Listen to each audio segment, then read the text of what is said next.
আজকের লেখাটি অন্যরকম টুইস্টের একটি লেখা, ছোটোবেলার দুষ্টুমিপনা নিয়ে। শুনুন বিদ্যাময় সরকারের পালাশ নিয়ে।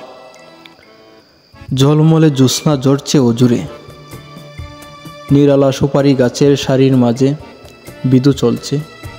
উপর পানে দেখল চেয়ে নিমাই, ঝোপঝাড়ে জোনাকিরা মজলিস বসিয়েছে। মন পাগলা ঘোড়ার মতো অস্থির হয়ে ওঠে।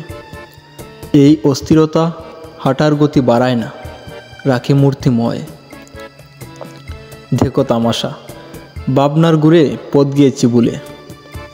ফের বা দেখি মুড় নিয়ে দেখি, নিরন্তর সবুজের বুকে সোনালির হাসি।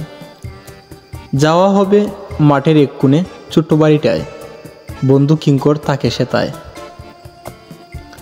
কি আশ্চর্য, হাঁটতে হাঁটতে কিঙ্করও আসছিল এদিকে। হঠাৎ করে কিঙ্কর দেখে ফেলল নিমাইকে। দেখে যেন বিড়মি গেল, মনে দুষ্টু ফন্দি আটল। মনের সুখে চলল নিমাই গান গেয়ে।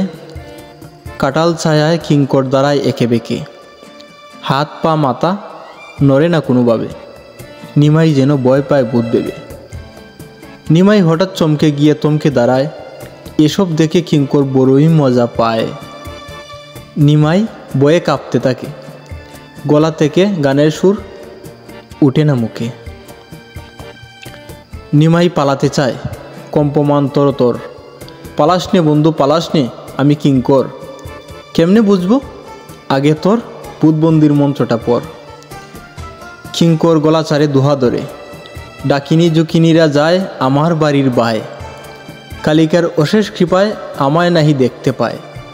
পালাস নে বন্ধু, পালাস নে, আমি কিঙ্কর। তুই শালা বিতু জবর।